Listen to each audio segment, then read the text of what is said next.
Bonjour à toutes et tous et bienvenue sur ce troisième live rendez-vous des concepteurs no-code sur Damas. Merci à vous d'être encore là aujourd'hui. J'espère que cette fois-ci encore le son est bon, j'espère que l'image est bonne, j'espère que tout va bien, j'espère que vous m'entendez bien. Et si c'est le cas, je vous propose qu'on y aille. C'est pas mal cette vue-là, comme ça évite d'avoir j'aime bien aussi. On va reprendre où on s'était arrêté. Bonjour Farid Istaner, bonjour Phoenix, bonjour Xavier, bonjour Charles, bonjour tout le monde. Bonjour Charles, ça c'est marrant. Donc on va reprendre où on s'était arrêté la semaine dernière et on s'était arrêté au workflow, sur le workflow, de notre module de tickets. Donc on va y aller et en fait, on va pas continuer le workflow, le workflow, vous avez plus ou moins compris ce qui se passait. Alors oui, avant de reprendre, voilà ce que je vous propose. On va avancer sur les différentes fonctionnalités de l'outil pendant cette, heure-là aujourd'hui. On va encore voir, les fonctionnalités de base pour que vous sachiez comment tout fonctionne et dans un prochain live, enfin dans quelques semaines, on va dire, parce que normalement on devrait réussir à finir le tour de toutes les fonctionnalités en quelques heures encore. Et donc dans quelques semaines, on reviendra sur une application que j'aurais conçue en amont du live, et comme ça vous pourrez voir des fonctionnalités un peu plus poussées. Parce que je pense que d'ici quelques semaines, vous aurez un peu tâtonné partout sur l'outil, vous aurez un petit peu fait des tentatives et vous verrez finalement tout ce qu'on peut faire déjà. Et donc, je vous montrerai en détail des fonctionnalités beaucoup plus poussées, notamment sur les modules, ce qu'on appelle les modules de jointure, les tableaux de fichiers, etc. Donc là, pour le moment, on va juste continuer à faire le tour de toutes les fonctionnalités. Et bonjour Cindy, bonjour. 3 Lod, je ne sais pas du tout comment on prononce ton pseudo. Bonjour Sidious. Et juste oui, avant de reprendre où on s'était arrêté, c'est l'information du jour et c'est pour ça que je suis là aujourd'hui. On a décidé, parce que vous nous manquez beaucoup, on a décidé de venir toutes les semaines en live, donc tous les mercredis à 17h et pas un mercredi sur deux, le deuxième et le quatrième mercredi du mois. C'était trop compliqué, donc on s'est dit: «On va venir tous les mercredis, toutes les semaines à 17h, de 17h à 18h, donc 1 heure ensemble, pour aborder tout ce qu'on peut faire dans Damas». Et donc à l'avenir, on va jusqu'à dans 2 semaines, je pense, on va faire toutes les fonctionnalités, le tour de toutes les fonctionnalités et Élodie, d'accord. Et la semaine, d'après, enfin dans 2-3 semaines, je pense, on fera des cas spécifiques. On ira regarder dans le détail ce qu'on peut faire et les fonctionnalités vraiment poussées de l'outil. Comme ça, on pourra aller un peu plus loin sur des choses, qu'on ne verra pas forcément en faisant une conception d'application, en direct. Voilà, donc je reprends. Où on s'est arrêté la dernière fois, on avait fait le workflow, je vous avais expliqué le principe de, une action, donc une action qui est représentée par une boîte grise comme ça, un bouton d'action, qui sont représentés par des boîtes de couleurs et les, statuts, donc les, champs de liste à choix unique qui sont, représentés par les boîtes avec les en-têtes en couleur. Je vous ai pas montré, mais on peut changer les en-têtes de couleur des statuts, hein, des listes à choix unique. Et du coup, on peut, utiliser ces statuts pour déclencher d'autres actions. Donc je vais juste ajouter une action ici, par exemple de, notification demande refusée, pour que vous ayez en tête ce qu'on peut faire avec les actions. Donc là, je mets à l'auteur, mais je peux mettre aussi à l'email qui a été renseigné. Et donc, je vais indiquer ici, hop, je vais déclencher cette action. Dès lors que la demande aura été refusée, le demandeur recevra un email pour lui signifier que sa demande a été refusée. Au niveau des emails, j'ai pas encore regardé toutes les fonctionnalités. On va regarder les fonctionnalités des emails maintenant. Et puis on reviendra dessus pour faire des choses un peu plus élaborées. Je voulais vous montrer, les emails, dans le workflow aussi. Ça peut être sympa, mais peut-être je montrerai ça plus tard. Et je voudrais vous montrer les droits d'accès, les règles et aller plus loin. Donc on va juste, survoler un peu les emails. Donc dans les emails, vous avez, cette partie-là, on va pas trop regarder ça pour l'instant. Par contre, vous avez cette partie-là qui est très, très intéressante, qui nous permet d'écrire un email, avec les données, les variables qui sont contenues dans le formulaire. Donc ici, on pourra écrire un email qui dit: «Bonjour, nous avons», alors on ne va pas dire: «Nous avons bien reçu votre demande» parce qu'on l'a déjà dit. «Malheureusement, nous sommes dans la capacité de donner suite à votre demande». Et on peut intégrer ici, on peut intégrer des champs qui sont saisis dans le formulaire. Donc on va dire intitulé,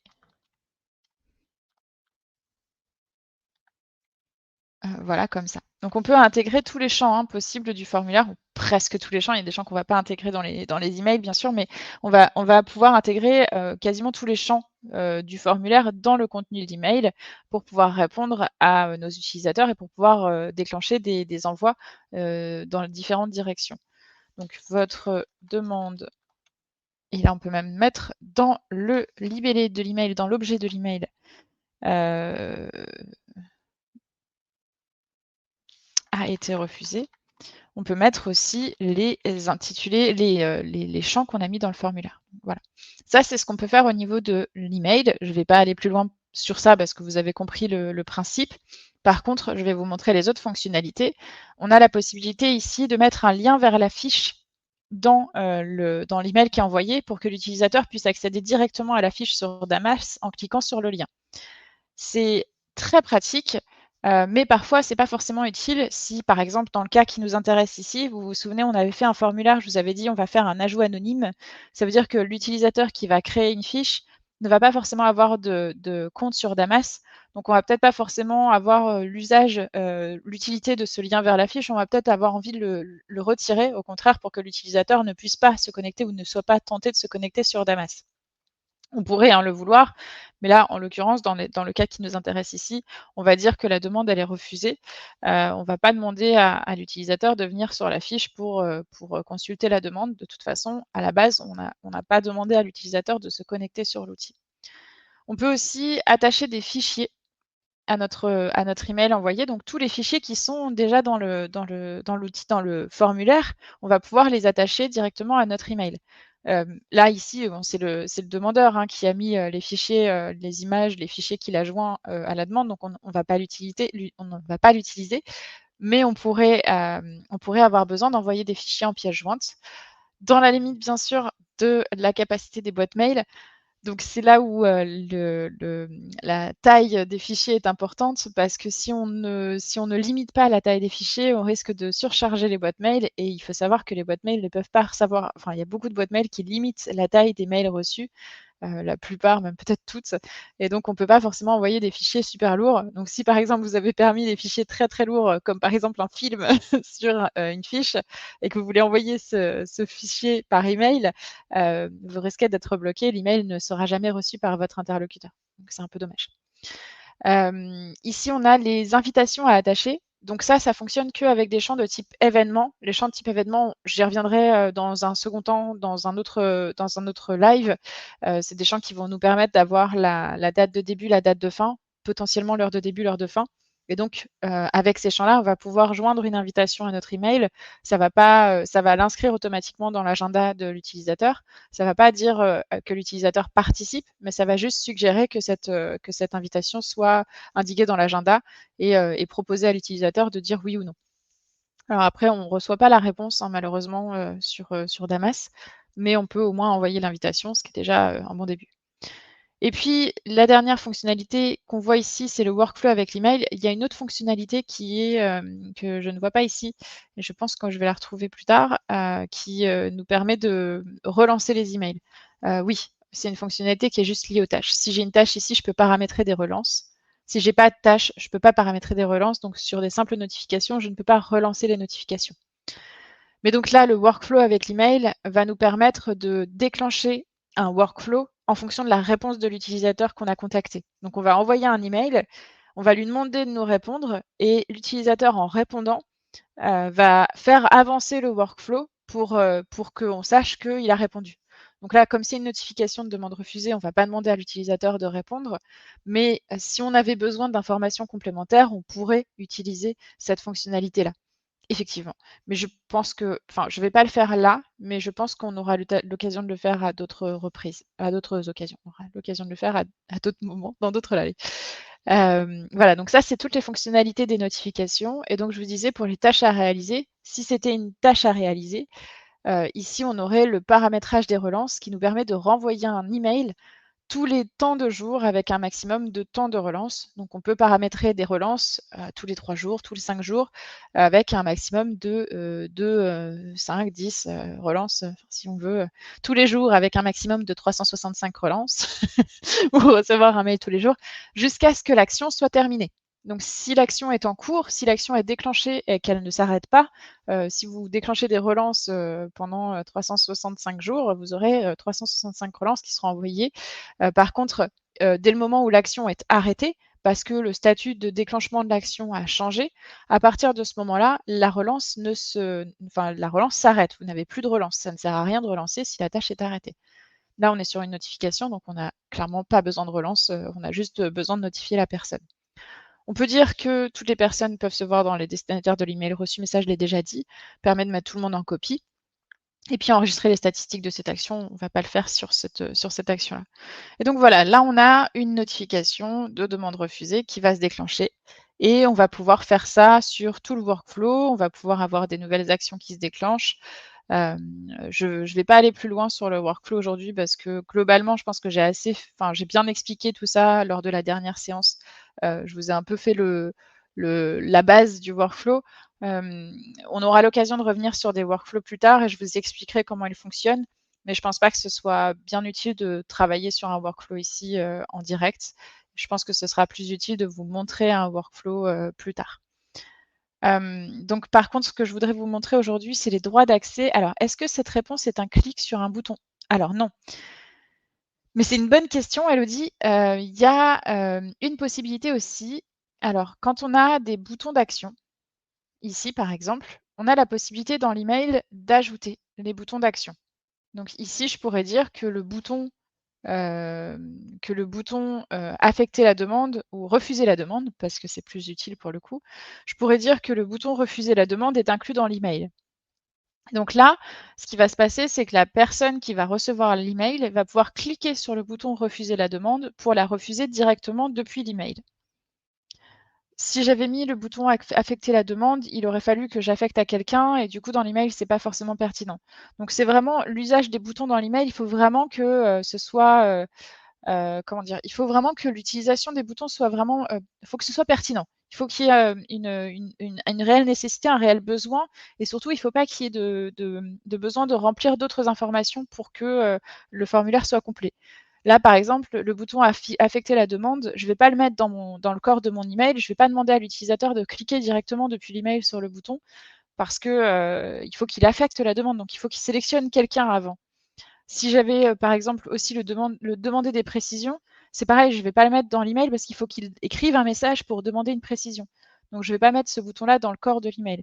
Par contre, refuser la demande, bon, peut-être que je voudrais qu'il précise la raison du refus, mais je pourrais très bien dire: «Ah bah non, il a juste le droit de refuser la demande, il peut juste cliquer sur le bouton refuser la demande, on n'a pas besoin de mettre plus d'informations». Après bon, je pense que c'est quand même bien d'avoir, une raison du refus, donc on va peut-être pas forcément avoir ce genre de fonctionnement sur ce module-là, mais ça peut être utile d'avoir le bouton dans le workflow. De la même façon dans le workflow, dans l'email. Donc oui, on peut utiliser les boutons, mais le workflow dans l'email, c'est pas tout à fait la même chose. Le workflow avec l'email, c'est vraiment, on va pas avoir des boutons dans l'email, on pourrait, hein, mais on n'aura pas les boutons dans l'email. Là, c'est vraiment, on va demander à l'utilisateur de répondre à l'email. Donc il va appuyer sur répondre, il va envoyer une réponse, il va y avoir, dans l'email qu'on va envoyer, il va y avoir un très, très long code, d'identification, enfin d'authentification, qui va nous permettre de savoir, à quelle action correspond cet email. Et donc l'utilisateur va répondre avec ce code dans le contenu de l'email et en cliquant sur répondre, il va récupérer le mail auquel il doit répondre et il va écrire son email et nous, on va pouvoir récupérer, des informations dans des champs. Donc la réponse, on va pouvoir la stocker dans un champ, soit dans un champ texte, soit dans un champ discussion. Donc dans un champ texte, c'est bien, mais le problème du champ texte, c'est qu'on va écraser à chaque fois qu'on va utiliser ce champ-là, on va écraser, les informations précédentes. Donc c'est pas forcément le meilleur, la meilleure solution. Par contre, si on avait un champ discussion, on pourrait le mettre et là, à chaque fois qu'on va recevoir un email, on va récupérer l'heure, la date et l'heure et le mail de la personne qui l'a envoyé. Donc on va vraiment avoir toutes les informations dont on a besoin, dans le champ discussion.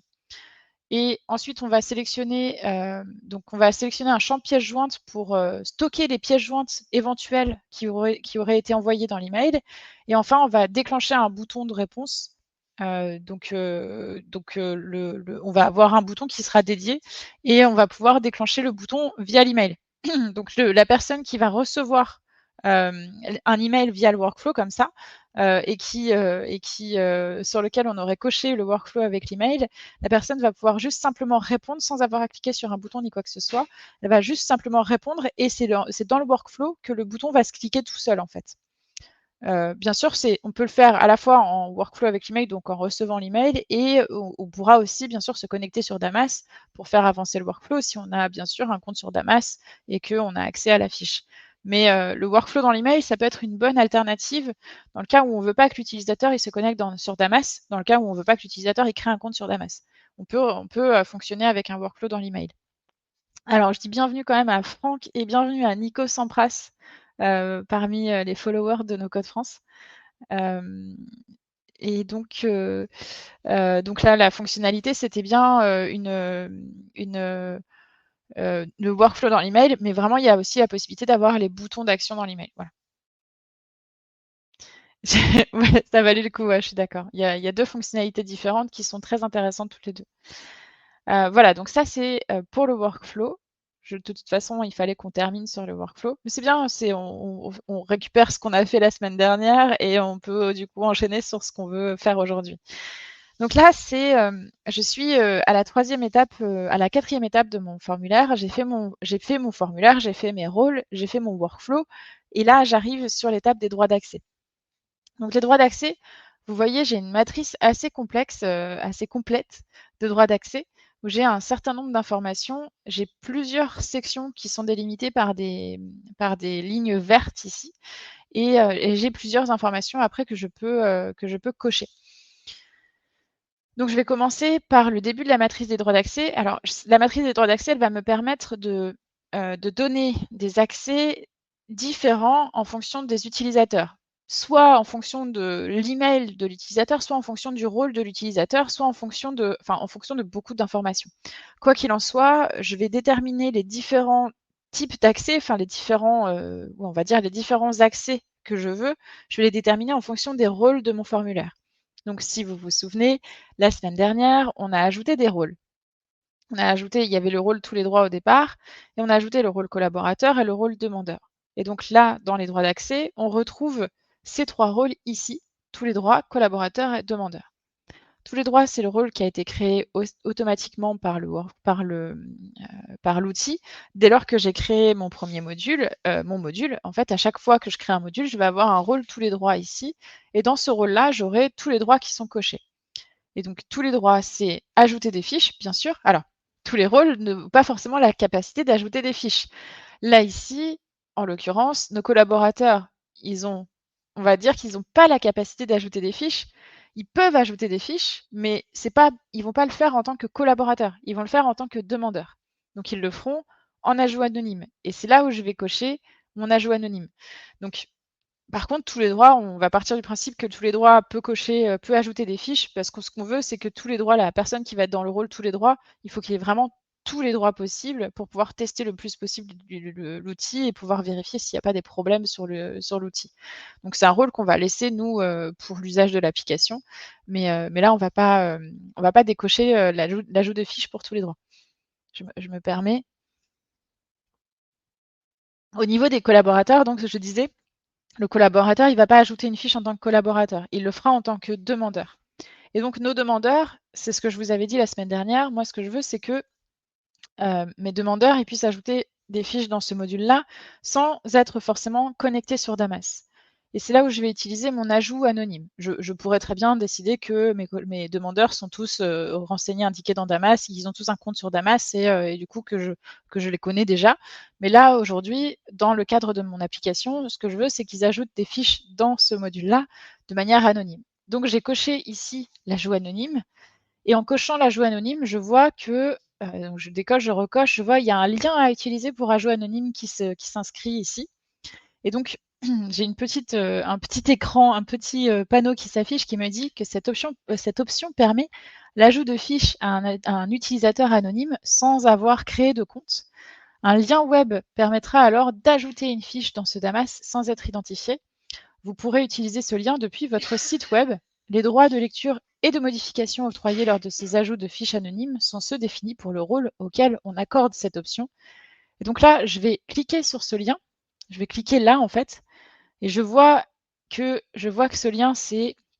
Alors, on le voit tout en bas hein, de l'écran, damas.com/v1/index.php/anon /add element anonyme. Et là, j'ai toute une série de chiffres que je ne veux pas donner. Mais donc, si je clique ici, j'arrive sur cette page ici et je vois que cette page, elle a l'air un peu bizarre par rapport à la page que j'avais au départ dans le mode utilisateur. Vous vous souvenez? Quand je clique sur fiche comme ça, quand je clique sur nouvelle fiche, j'ai encore Damas en fond d'écran. Mais là, sur cette page-là, j'ai tout du gris tout autour. Donc là, je vois bien que j'ai l'impression que je suis plus dans Damas. J'ai l'impression d'en être sortie et ça se confirme. Alors, il va falloir que j'ajoute, que je partage un autre écran. Ça se confirme. Je vais faire un ajout. Alors, je vais voir comment est-ce que je peux faire ça. Inviter, voilà. Tac, tac, tac. Arrêtez, je reviens. Partager, je pense ici, voilà. Hop là. Là, je suis sur un navigateur privé. Bonjour Nanosukai, bienvenue Sanki, bienvenue parmi nous. Donc là, je suis sur un navigateur privé. Si je copie le lien de tout à l'heure, je vais arriver ici et je vois que je ne suis pas connectée sur Damas. Je n'ai toujours pas créé de compte sur mon navigateur privé, mais j'ai bien accès au formulaire, à la totalité du formulaire, hein, je vois tout. Et à la fin, je ne suis pas un robot et je peux enregistrer mon formulaire. Donc là, on me demande de regarder toutes les voitures. Il y en a un peu partout là. Hop, c'est une voiture ça? C'est une voiture, on va dire. Non, c'était pas une voiture. Les ponts. Waouh, pratique ça. C'est toujours le truc, je crois que c'est bon, ouais. Donc je vais pouvoir remplir mon formulaire. Je vais pas mettre de mail, parce qu'on m'a dit tout à l'heure qu'il fallait pas mettre de mail. Je vais rien mettre dedans et je vais juste enregistrer. Et donc je vois que la fiche a été correctement ajoutée. Vous pouvez désormais fermer cette fenêtre. Donc je vais revenir sur mon partage d'écran de départ. Tac, tac. Il est où? Il est là. Voilà.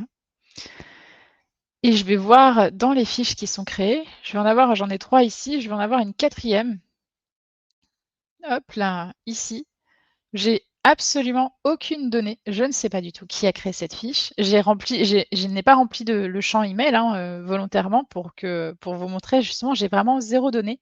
Je ne sais pas qui a saisi cette fiche. Je sais que c'est moi, mais on a bien compris. Donc c'est bien un ajout anonyme. Donc pour avoir l'information de l'email, il aurait fallu que je saisisse l'email, il aurait fallu que je force la saisie de cet email. Ça, je reviendrai dessus, je pense, la semaine prochaine. Et du coup, je ne vais pas, je ne vais pas pouvoir envoyer un mail à cette personne anonyme, vu que j'ai pas reçu son email, je ne connais pas qui c'est, mais la semaine prochaine, je vous montrerai comment on fait pour ajouter des règles de saisie pour forcer l'ajout d'un email. Donc, j'ai mon ajout anonyme ici. Ici, j'ai l'autorisation de l'accès anonyme. Alors ça, c'est pour dans le cas où il y aurait une liaison vers un module dans mon ajout de fiche. Si j'ai besoin d'avoir accès à une base d'informations de données, par exemple, je voudrais accéder à la liste de toutes les offres d'emploi de l'entreprise qui fait un recrutement. Du coup, j'aurai accès au formulaire à la totalité des offres d'emploi d'un autre module et je pourrais saisir ma candidature en ajout anonyme. J'aurais bien sûr l'obligation de saisir un email, bien sûr, mais je pourrais saisir ma candidature en ajout anonyme en fonction de l'offre d'emploi que j'aurais sélectionnée dans un autre module. Et pour pouvoir sélectionner l'offre d'emploi dans un autre module, il faut que je permette l'accès anonyme sur ce module-là. Là, je ne l'ai pas, mais je vous promets que je vous montrerai un jour comment ça fonctionne. Là, j'en ai pas besoin pour le cas qui nous intéresse. Ensuite, on a la possibilité donc de supprimer des fiches. Alors, la suppression de fiches, c'est bien particulier. Si on supprime une fiche, c'est définitif. Il y a on a la possibilité d'accéder aux fiches supprimées pendant un certain temps. Il y a tout un tas de fonctionnalités autour de la suppression de fiches.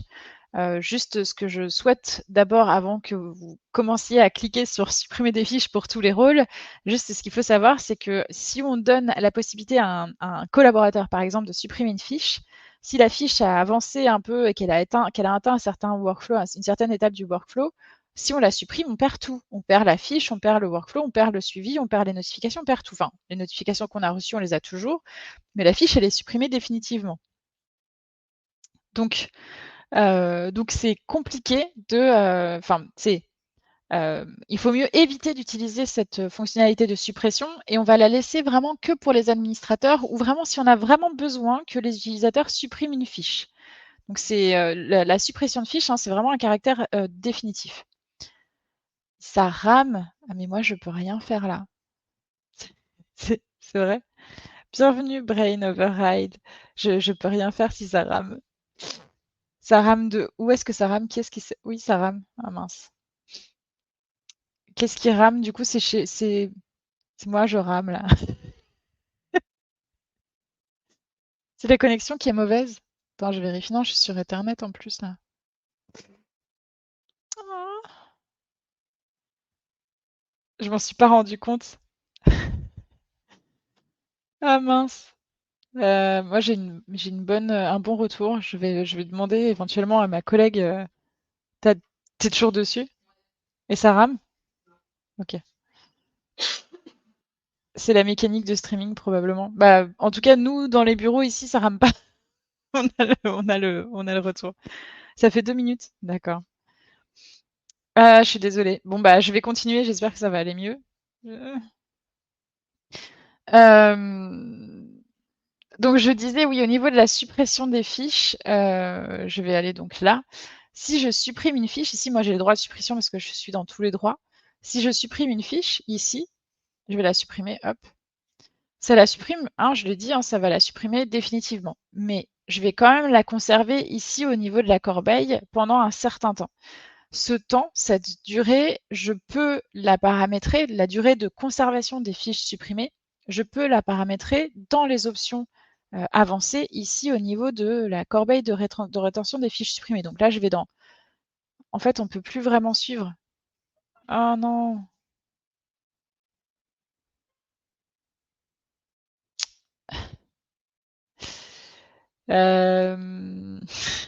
C'est gênant. Je suis sûre que l'enregistrement va être très bien. On va... Bah, je ne sais pas. Vous voulez qu'on relance le live pour voir? Bah, Mélissa nous dit que ça rame chez nous aussi.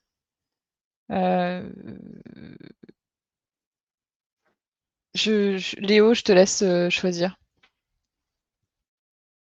Si on relance, on revient.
On vous a entendu. On vous a écouté. Vous nous avez dit que ça marchait pas. Alors du coup, on est revenu. Pour toutes les personnes qui posaient la question, je suis connectée en filaire, donc je ne suis pas sur le Wi-Fi. Et je pense que le problème venait de notre outil de streaming et pas de notre réseau, qui est plutôt bon pour le coup. Donc, cette fois-ci, j'ai mis Twitch au cas où sur l'écran à côté pour être sûr de suivre et de voir si jamais ça plante complètement. J'espère que ce ne sera pas le cas. Bon, je reprends. Je partage mon écran. Encore une fois, tout va bien. Cette fois-ci, ça a l'air d'être bon. Donc, je reprends qualité d'attente correcte. Je reprends la présentation de notre outil. Est-ce que vous pouvez me dire à partir de quand est-ce que ça a commencé à planter pour que je revienne sur la partie où ça a commencé à planter? Je crois que j'en étais au moment où je parlais de la suppression des fiches. J'espère que vous n'allez pas oublier, vous n'allez pas perdre le fil. Donc j'étais en train de parler de la suppression des fiches. Ah là là là là. Ouais. Donc, au niveau de la suppression des fiches, je disais, l'ajout anonyme, au pire, j'y reviendrai, tant pis si vous n'avez pas suivi, c'est pas grave. Au niveau de la suppression des fiches, donc je disais que le droit de suppression des fiches, il faut savoir que la suppression des fiches, c'est un caractère définitif. À partir du moment où on supprime une fiche, elle est définitivement perdue. Elle est perdue, mais elle est conservée pendant un certain temps. Donc je vais aller voir direct sur le module. Quand on s'en supprime, c'est foutu. C'est ça. J'ai pas eu le droit de parler de suppression. Donc là, à partir du moment où donc tout à l'heure, quand ça a commencé à merder, j'ai supprimé une fiche et la fiche, je l'ai retrouvée dans la vue corbeille. Donc j'ai une vue corbeille et cette vue corbeille, je peux la paramétrer au niveau de la personnalisation du formulaire. Donc pour chaque module, vous avez la possibilité de paramétrer une vue corbeille dédiée au module. Et donc, cette personnalisation se fait donc personnalisation, option avancée, corbeille de rétention des fiches supprimées. Par défaut, cette corbeille de rétention des fiches supprimées, elle est réglée par défaut, elle existe et elle est réglée sur 7 jours. Donc on conserve les fiches qu'on a supprimées pendant 7 jours. Au bout de 7 jours, les fiches sont définitivement supprimées de Damas. on peut très bien dire qu'on n'a pas de corbeille de rétention des fiches supprimées. Si je décoche ici la corbeille de rétention des fiches supprimées, c'est fini. J'ai plus de rétention de fiches, j'ai plus rien. On n'a plus la possibilité de conserver les fiches supprimées. Je peux dire que mes fiches supprimées, je les conserve pendant 2 jours ou pendant 15 jours. Je peux modifier aussi le nombre de jours de conservation des suppressions. Mais moi, il y a une chose que je préfère faire, donc la suppression des fiches, je vous ai dit, c'est un caractère vraiment définitif. Moi, ce que je préfère faire, c'est, plutôt que de permettre à tous les utilisateurs de supprimer des fiches à n'importe quel moment du workflow et donc de perdre, le suivi de la fiche, de perdre même, l'existence même de la fiche, moi, je préfère leur permettre de supprimer la fiche via le workflow et donc d'avoir un bouton supprimer dans le workflow qui va mettre la fiche dans un statut supprimé, qui va récupérer une date de suppression et après, si je veux supprimer ces fiches-là à une certaine date, plus tard, je vais pouvoir paramétrer une date de purge de mes fiches supprimées. Donc la date de purge, elle fonctionne sur le même modèle que la corbeille de rétention des fiches, sauf que au lieu de supprimer les fiches sans aucune autre donnée que simplement le nombre de jours après la suppression effective en cliquant sur la petite corbeille, je vais plutôt paramétrer une date de purge qui va être paramétrée dans le formulaire. Je vais calculer une date que je vais pouvoir utiliser après ici dans cette partie-là. Donc là, je n'ai pas de date calculée dans mon formulaire, j'ai même pas de date autre que la date de création, la date de modification, je vous avais dit, hein, c'est des champs système. Je ne vais pas purger mes fiches tant de jours après la date de création directement. Je vais calculer une date spécifique pour purger les fiches du formulaire, du module. Pour le moment, je ne vais pas le faire, mais je voulais juste vous montrer la possibilité de purger. Alors, il y a plein d'autres fonctionnalités ici, on y reviendra, mais sur la suppression, c'était ce que je voulais vous dire. Sur le droit de suppression des fiches, c'est important de faire attention à qui on donne ce droit-là, parce que dès le moment où on a le droit de supprimer des fiches, c'est vraiment définitif, hein. On perd la donnée, on perd tout, nous on retient rien, on a vraiment un respect profond des données et surtout de la protection des données. Donc on part du principe qu'il n'y a pas de raison qu'on conserve des données qui ont été supprimées. Ensuite, on a la possibilité, donc là, ça c'est pour les fiches, l'ajout, la suppression de fiches, l'accès, l'ajout anonyme, etc. Ensuite, on a les droits qui concernent les vues. Alors les vues, c'est ça. Une vue, c'est ça. Ça, c'est une vue. Ça, c'est une vue. Ça, c'est une vue. Enfin, ça c'est des vues. On peut paramétrer des vues. On peut décider qu'on va avoir une vue qui va s'afficher en fonction du statut. On peut bouger les champs les uns à côté des autres. On peut faire même des calculs. Donc au niveau des vues, hein, je ne vais pas aller trop loin parce que ça, on y reviendra aussi. On peut calculer des sommes sur tous les champs de nombres. Donc ça, c'est un nombre unique automatique. Ça n'a pas beaucoup de sens de calculer une somme sur un nombre unique automatique. Mais on pourrait calculer une somme, on pourrait calculer une moyenne, on pourrait calculer un pourcentage. On peut aussi faire des calculs sur les dates. Donc là, on peut ajouter la date de création. Enfin, pas des calculs, mais on peut changer le format de la date. On peut avoir une date en jour, une date en mois, une date en année, une date en semaine aussi. On peut regrouper sur la date. On peut faire beaucoup de choses. Donc là, on va grouper hop, sur la date. Et puis, une fois que je vais modifier, je vais modifier mon format de date. Je vais mettre sur le jour. Et donc, je vois que toutes les fiches ont été créées le 14 février. Donc, il y a 2 semaines. Donc bon, voilà. Mais on peut faire beaucoup de choses au niveau des vues. Ce qu'on peut faire aussi, c'est quoi la BDD derrière? Je laisse le chat répondre. Ce qu'on peut faire, c'est Maï celui-là, je crois. Ce qu'on peut faire aussi, c'est paramétrer des vues et les administrer et les partager pour d'autres utilisateurs, pour d'autres rôles. Moi, je suis dans le rôle tous les droits ici. J'ai donc le droit d'administrer les vues fiches pour tous les rôles et d'administrer les vues tâches. Donc là, je vous ai montré les vues fiches. Donc ça, c'est les vues fiches. Il y a des vues tâches aussi. Et donc ici, à ce niveau-là, je peux administrer les vues tâches. Comme j'ai aucune tâche déclenchée, ça ne va pas donner grand-chose. Je ne peux pas vous montrer grand-chose au niveau des tâches. Donc j'y reviendrai à une autre occasion. Mais je peux paramétrer des vues pour d'autres rôles. Donc je vais le faire sur les vues des fiches. Et donc là, je vais paramétrer une nouvelle vue. Donc je vais cliquer sur créer une nouvelle vue. Je vais l'appeler nouvelle vue parce que j'ai pas beaucoup d'imagination. Et je vais la publier. Et je vois que je peux la publier pour tous les rôles parce que j'ai le droit de publier les vues pour tous les rôles. Donc je vais cliquer sur tous les rôles pour faire en sorte que tous les rôles aient accès à cette nouvelle vue. Et à quoi ça sert? Bah, tout simplement, si je fais ce que j'ai fait tout à l'heure sur ma vue par défaut, je ne vais pas pouvoir conserver mes modifications. Si je fais ça, que j'ajoute le statut au début, que je groupe par, statut, donc là, j'ai que des fiches reçues, donc forcément, j'ai pas grand-chose. Je peux peut-être en faire passer une, à une autre étape. Voilà, je vais en faire passer une en prise en charge.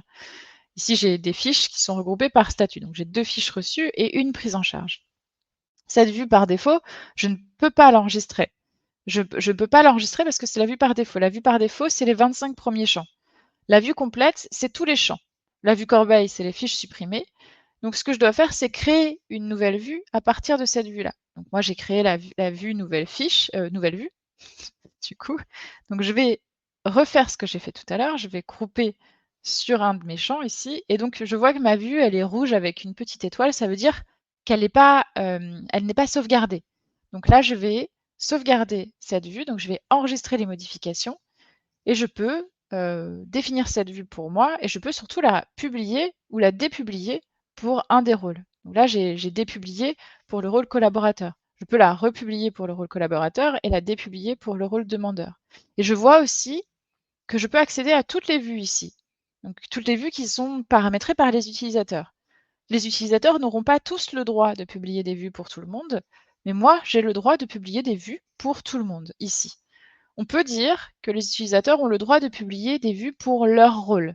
Et donc on pourrait dire que les collaborateurs, ils ont le droit de publier des vues pour les autres collaborateurs. Peut-être qu'on veut qu'ils aient le droit de publier des vues que pour leur rôle et pas pour tous les rôles.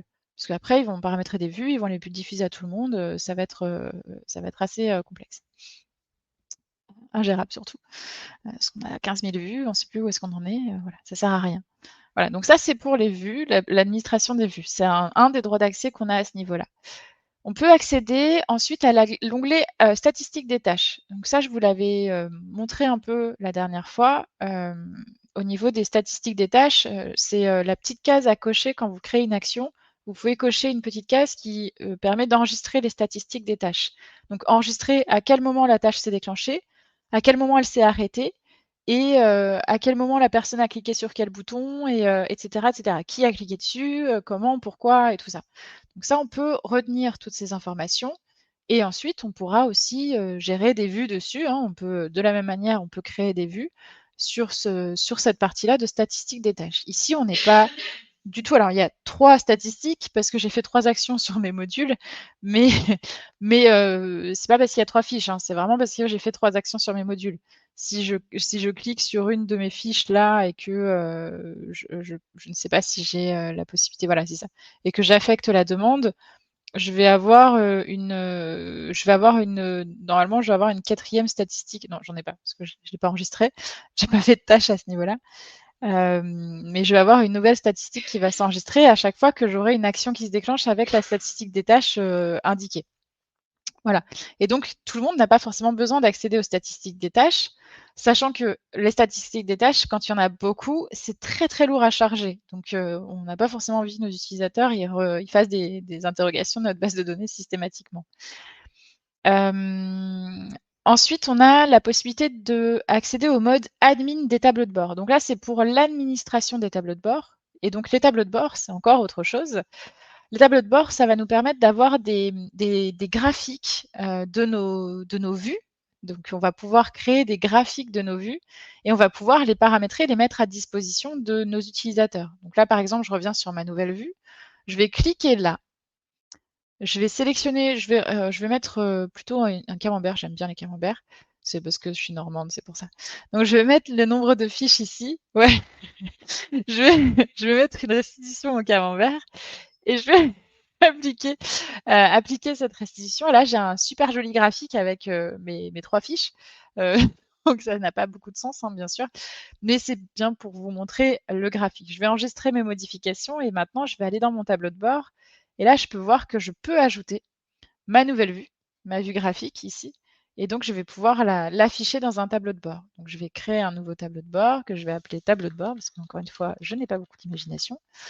Et hop là, je le paramètre comme ça. Donc là, je l'ai créé maintenant. Voilà, j'ajoute ma vue et je peux sortir du mode admin et maintenant mon tableau de bord est créé. Donc les personnes les personnes à qui je vais publier ce tableau de bord, donc là je l'ai publié à tous les rôles, ces personnes-là vont pouvoir accéder au tableau de bord. Elles auront accès aux informations auxquelles elles ont accès en tant qu'utilisateur. Donc si elles n'ont pas accès à toutes les vues, à toutes les fiches, elles n'auront pas accès à toutes les données ici. Elles auront accès qu'aux données auxquelles elles ont accès en tant qu'utilisateur. Plus tard, on aura le violet de Damas. Jaune de Damas. Ok, d'accord. J'ai compris. Et donc voilà, c'est important de bien noter, de bien garder en tête que les utilisateurs vont accéder qu'aux données auxquelles ils ont accès en utilisation et pas à toutes les données de Damas. Donc ça, c'est pour les tableaux de bord. Et ensuite, on a l'accès aux fonctions d'export. Donc on peut exporter les fiches. Donc là, je vais exporter, je vais avoir la possibilité d'exporter en CSV ou en XLSX. Et puis, je vais pouvoir choisir le format de date. Est-ce que je veux format français, format anglais ou format ISO? Et exporter, est-ce que je veux exporter tout l'historique des champs de discussion pour avoir vraiment beaucoup d'informations ou juste les dernières informations qui ont été saisies? Est-ce que je veux exporter avec les noms de colonnes renommées? Parce que je peux renommer les noms de colonnes ici sans avoir à renommer les champs dans le formulaire. Parce que je vous avais dit, on ne peut pas avoir deux fois le même nom de champ dans le formulaire. Par contre, on peut renommer les champs dans la vue. Donc, on peut très bien s'amuser avec les renommages de champs, renommer des champs avec d'autres noms que ceux qu'on a donnés dans le formulaire, parce que les noms qu'on a donnés dans le formulaire n'étaient pas forcément adéquats, mais comme on n'a pas trop le choix, vu qu'on ne peut pas avoir deux champs du même nom, on était obligé d'avoir un nom spécifique. Donc dans la vue ici, on va pouvoir se permettre de renommer les champs pour avoir des informations dont on a besoin, et donc on va pouvoir exporter les fichiers avec les renommages, les colonnes renommées. Donc si je clique sur exporter, ça va m'exporter un fichier XLSX. Je ne vais pas vous le montrer maintenant parce qu'il faudrait que je repartage un autre écran et j'aimerais bien vous montrer d'autres fonctionnalités de la matrice des droits d'accès. Je peux importer. Pareil, ici j'ai le format de date et puis je peux sélectionner un fichier. Donc là j'ai une page qui va s'ouvrir que vous ne voyez pas, mais je peux sélectionner un fichier XLSX ou CSV que je vais pouvoir mettre ici. Je vais pouvoir désactiver l'envoi d'email pour cet import, ce qui va me permettre d'éviter d'arroser des emails, d'arroser tout le monde d'emails, ce qui serait un petit peu dommage. Et puis je vais pouvoir envoyer mon fichier. Donc sur les imports, pareil, j'y reviendrai à une autre occasion, parce qu'il y a plein de petits détails qu'il faut connaître quand on fait des imports dans Damas. Mais on aura l'occasion d'en faire, je vous montrerai très vite comment. Ensuite, on a la possibilité d'accéder à l'historique de modification des fiches. Donc ça, c'est cool parce que il y a une des personnes qui fait partie des gens pour lesquels on a développé cette fonctionnalité qui est très très chouette, qui était tout à l'heure dans le chat. Donc cette fonctionnalité, à la base dans Damas, on voit dans toutes les fiches, on a accès à l'historique. Ici, vous cliquez sur les trois petits points, je vous l'ai montré tout à l'heure, on a accès à une petite horloge. Ici, on va pouvoir afficher la totalité des données de log de la fiche. Donc là, on sait que j'ai créé cette fiche-là le 14 février, que je l'ai modifiée, alors à 17h40, je l'ai créée, que je l'ai modifiée à 17h45, et ensuite, à 17h50, il y a une tâche qui s'est déclenchée le 28 février, parce que j'ai créé une tâche dans le workflow. Ça, c'était le 28 février. Et là, on voit qu'aujourd'hui, j'ai modifié le statut de la demande et j'ai mis que c'était prise en charge. Donc ça, il n'y a pas de personne ici parce que c'est le workflow qui a déclenché cette tâche-là, même si c'est moi qui ai créé cette tâche dans le workflow, personne ne l'a déclenchée à proprement parler. Par contre, ici, c'est bien moi qui ai modifié le statut et j'ai mis prise en charge aujourd'hui à 17h49. Ça me fait me dire qu'il est 17h55, il va falloir que je speed un petit peu parce que si je veux finir à l'heure, sinon ça ne va pas le faire. Donc voilà, donc là, j'ai l'historique des fiches. Je peux décider que je n'ai pas accès à l'historique de modification des fiches. Et donc si je mets à jour mes droits d'accès, ici, je n'aurai plus accès à l'historique des modifications des fiches. Donc la case est grisée ici, hein, je ne peux plus cocher sur la petite horloge. Cette information d'historique de modification des fiches, elle peut être importante, mais elle peut aussi être gênante. On peut très bien souhaiter que vos utilisateurs n'aient pas accès à cet historique, parce qu'il peut y avoir des informations qui sont sensibles et que vous ne souhaitez pas montrer à vos utilisateurs. C'est la raison pour laquelle on a développé cette fonctionnalité. Ici, ensuite, on a la possibilité d'agir au nom de tous les acteurs. Donc ça, c'est la petite, je l'ai montré tout à l'heure, c'est la petite fonctionnalité que j'aime bien aussi. Donc quand on est sur une fiche ici, reçue, comme on a créé un workflow reçu à destination, donc le workflow, il est à destination des collaborateurs. Le rôle collaborateur a donc 3 boutons. C'est ce qu'on a paramétré dans le workflow la semaine dernière. Ces 3 boutons, moi, je ne peux pas y accéder en tant qu'administratrice ici directement sur la fiche quand j'ouvre la fiche. Par contre, si je vais dans les 3 petits points encore ici et que je clique sur afficher les boutons de toutes les actions en cours sur cette fiche, je vois ces 3 boutons en plus de mon bouton de base enregistrer et fermer. Donc enregistrer et fermer, c'est un bouton par défaut, il sera toujours là. Enfin, il sera pas toujours là. Il sera là, si vous n'avez pas d'action, il sera là. Mais si vous avez des actions, il sera plus affiché à part si vous créez une action enregistrer et fermer. Enfin, si vous avez un bouton enregistrer et fermer. Là, j'ai cliqué sur afficher, les boutons de tout le monde, donc je vois les 3 boutons de la tâche en cours pour les collaborateurs. Moi, je ne suis pas dans le rôle collaborateur. C'est donc avec cette fonctionnalité, je peux voir les boutons en cours. Ça nous permet souvent, en tant que concepteur, on intervient auprès des métiers, auprès des clients, auprès des utilisateurs qui nous disent: «Ah, je vois pas les boutons, comment ça se fait que je vois pas les boutons?» Moi, ça m'est arrivé encore aujourd'hui, un utilisateur qui m'a appelé, qui m'a dit: «Ouais, je vois pas les boutons, comment ça se fait?» Et donc je suis allée voir et j'ai vu qu'il y avait les boutons, qui étaient bien là. Mais en fait, je lui expliquais: «Ah bah oui, c'est normal que tu vois pas les boutons parce que c'est pas ton tour en fait, c'est pas à toi qu'ils sont affichés les boutons, c'est pas pour toi. Ils sont affichés pour quelqu'un d'autre. Donc c'est l'autre personne qui doit cliquer d'abord sur ces boutons-là et après toi tu viendras, cliquer dessus». Donc ça, on peut le voir ici, on peut voir les boutons qui s'affichent. On peut voir aussi dans l'historique, on a aussi accès à la tâche qui a été, ouverte. Donc là, on sait que la tâche demande à traiter, elle est en rouge ici, on voit qu'elle a été ouverte et qu'elle est à destination des collaborateurs. Cette tâche demande à traiter, c'est celle qui déclenche ces 3 boutons-là. Donc c'est les collaborateurs qui doivent intervenir. Si, mon utilisateur est dans le rôle tous les rôles ou dans le rôle demandeur, il n'aura pas cette tâche-là.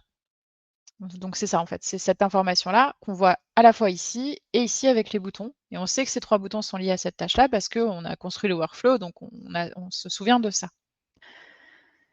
Donc ça, c'est pour les droits généraux pour chaque rôle et je vais m'arrêter là qu'il est 17h58 et que j'ai pas envie de déborder et donc je reprendrai la semaine prochaine.